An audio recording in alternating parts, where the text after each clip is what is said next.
Nagulat si Alicia nang marinig ito at agad niyang pinilit si Cleve na ipaliwanag ang ibig niyang sabihin, tungkol sa plano ng hari na ihulog si Luna sa hurno, subalit hindi siya sumagot at sa sandaling iyon, dumating si Prinsesa para kausapin siya at tinanong kung buhay pa ba ang ibang mga bayani. Ipinaliwanag ni Alicia na lahat sila ay patay na maliban sa kanya at natuwa ito na kahit papaano ay may isa pang bayani na nakaligtas. Nagpasalamat siya kay Alicia dahil dumating ito para tumulong dahil siya lang ang makakaharap kay Drell habang ang mga sundalo ay lalaban sa kanyang hukbo. Nangako si Alicia na pipigilan niya ang demonyong iyon at pagkatapos ay nagpasya siyang sabihin na buhay pa ang anak nito.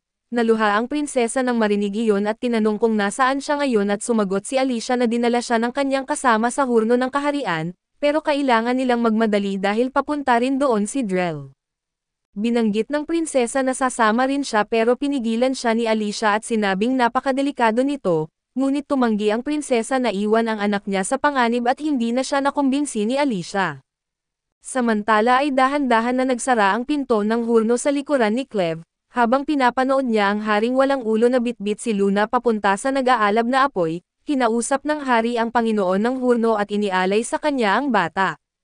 Biglang bumukas ang hurno habang nagbago ang anyo ng sahig sa iba't ibang bahagi. Sinipa ni Cleve ang isang bato papunta sa hurno para malaman kung may kakaiba, subalit ang bato ay naging usok pa lamang bago pa man umabot sa ibabaw ng hurno. Bigla siyang nagpadala ng buntot para hawakan ang kamay ng hari at sinabi na may alinlangan siya sa kanyang ginagawa.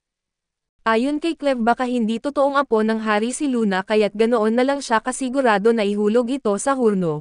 Ngunit matapang na idineklara ng hari na ang bata ay tunay niyang apo at tinanong siya ni Cleve kung bakit niya gustong patayin ang sarili niyang apo, dahil hindi pa siya nakarinig ng tao na nagsasakripisyo ng kanilang mga anak. Sumagot ang hari na wala siya sa sariling katawan ngayon at ginagawa lang niya ang inuutos ng hurno. Lalong nalito si Cleve kaya't ipinaliwanag ng hari na noon pa mang sinaunang panahon, ang mga susunod na hari ng Hayden ay inihuhulog sa hurno.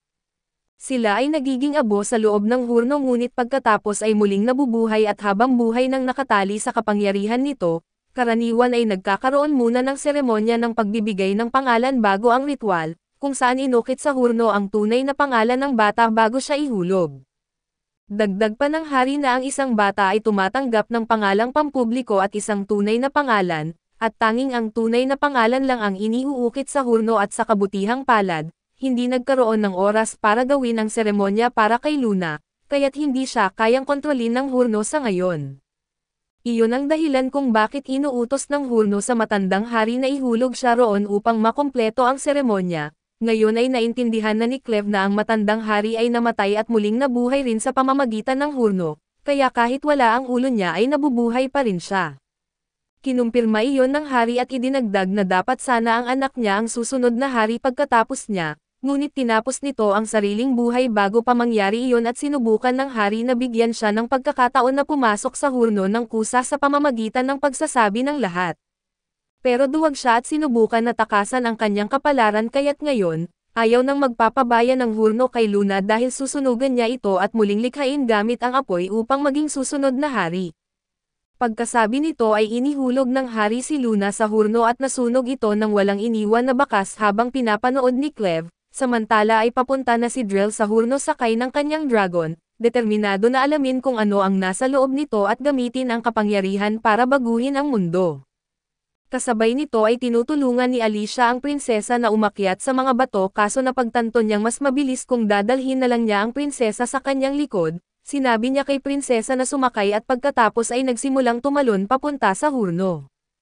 Bigla namang nagkwento ang prinsesa tungkol sa sinabi ng kanyang asawa bago ito pumanaw, binanggit nito na ang tunay na mga bayani ay wala na at ang mga bayani na mayroon sila ngayon ay hindi kailanman matatalo ang mga hari ng demonyo. Nalito siya nang marinig iyon kaya tinanong niya ng mas malinaw at gusto niyang malaman kung paano siya naging sigurado at sino ang mga tunay na bayani. Tinanong din niya kung bakit nagsimula ang alamat ng mga bayani, ngunit wala itong sinagot at binigyan lang siya ng malungkot na ngiti. Ayon sa prinsesa napagtanto niya na may mga sekreto na ipinapasa lamang sa mga hari ng Hayden. Pakiramdam niya ay alam ng kanyang biyenan na hindi kayang talunin ng 13 bayani si Clevitas pero inutusan pa rin niya sila para harapin ito at para sa prinsesa, napakatanga nun at hindi niya maaaring hayaan ang kanyang anak na maging ganong klaseng hari. Hindi gaanong naintindihan ni Alicia ang kalahati ng mga sinabi ngunit alam niya na kahit walang alamat tungkol sa mga bayani na tumatalo sa mga hari ng demonyo, tutuloy pa rin siya sa kanyang paglalakbay at para sa kanya, ang pagnanais ng sangkatauhan na pagbutihin ang sarili at tuklasin ang hindi pa alam ay hindi kayang pigilan ng kahit anong puwersa ng kalikasan. Idinagdag pa niya na ang isang bayani ay yaong nagbibigay ng pag-asa sa mga tao at hindi mahalaga kung pinili man sila ng hari o hindi. Sa huli ay ginawa niyang tungkol kay Drell na sinasabi na hindi siya isang bayani dahil nawalan na siya ng pag-asa sa mundo at kailangan niya itong talunin bilang isang tunay na bayani.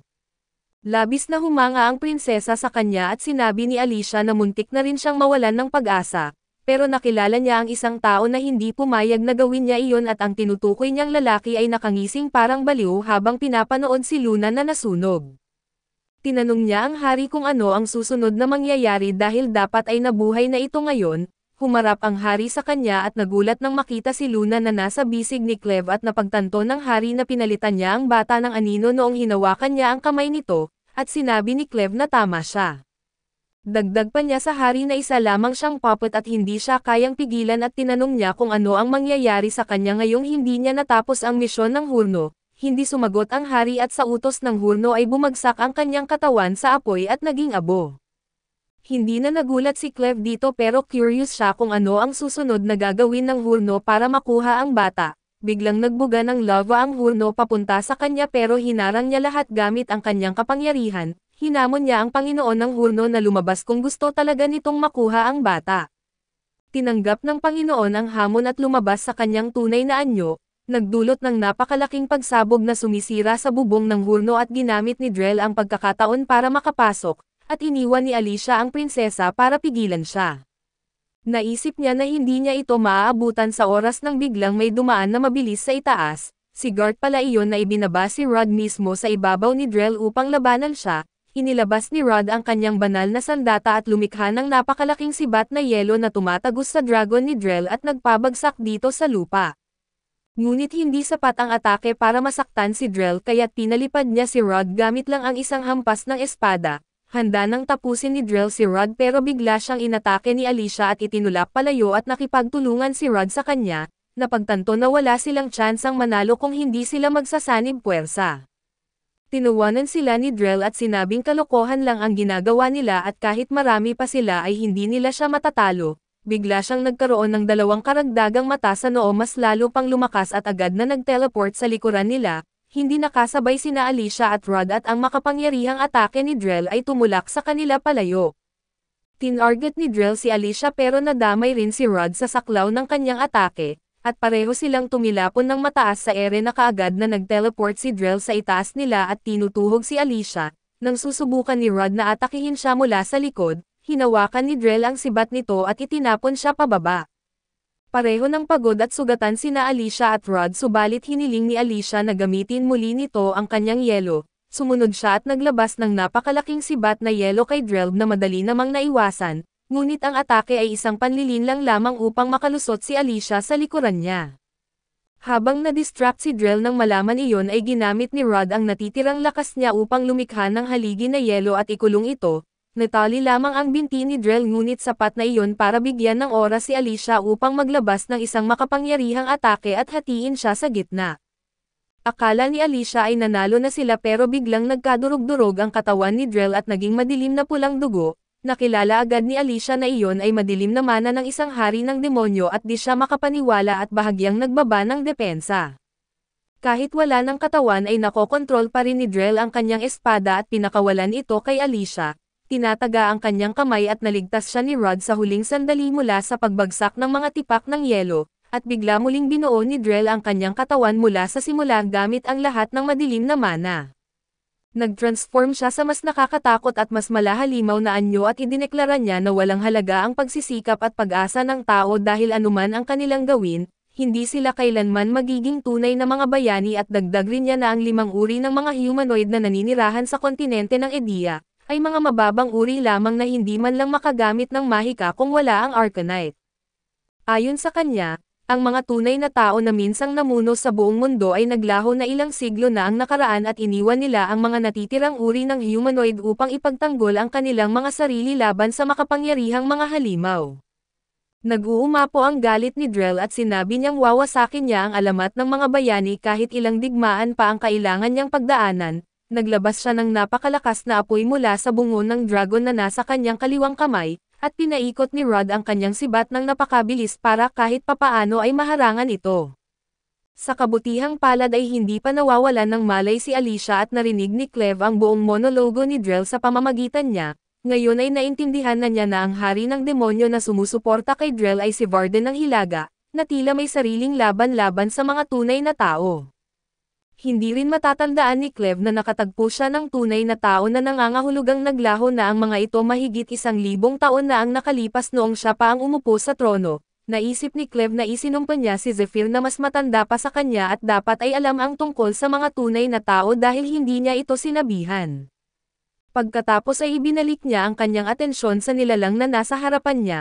Matagal na niyang sinusubukan na gamitin ang kanyang mga anino para masupol ang Panginoon ng Hurno at sa wakas ay nagtagumpay siya, nang tuluyang malamon ng mga anino ang liwanag ng Panginoon ng Hurno at ito ay nagbago at naging isang gintong aklat at naglaho na ang Hurno. Walang hirap na nabasa ni Cleve ang laman nito at nalaman niyang ito ay ang aklat ng To. Isang sinaunang mahika na malalim ang kaugnayan sa alamat ng mga bayani at naisip niya kung paano napipilit ng aklat na ito ang mga hari ng Hin na tumalon sa Hurno. Napagtanto niya na malamang ang aklat din ang pumilit sa hari na ipadala sina Alicia at ang iba pang mga bayani upang labanan siya, at ito rin ang dahilan kung bakit siya umatake sa kastilyo at nagbalak na lipulin ang buong sangkatauhan at bigla siyang napatawa at sinabing walang kabuluhan ang buong mundo. Sa isip niya dahil wala na talagang halaga ang lahat at wala na siyang dahilan para alagaan pa si Luna, ibinaon niya ito sa lupa at nagsimulang lumakad palayo na pinapahiwatig sa sarili na tapos na siya sa ideya ng paglilipol sa sangkatauhan. Nagpasya siyang umuwi na lamang at magpahinga gaya ng dati pero nagsimulang umiyak si Luna habang pinapanood siyang umaalis. Hindi siya pinansin ni Cleve at ginamit lang ang kanyang mahika upang masupol ang aklat ng To at inalis ang liwanag nito at iniwan ito sa lupa.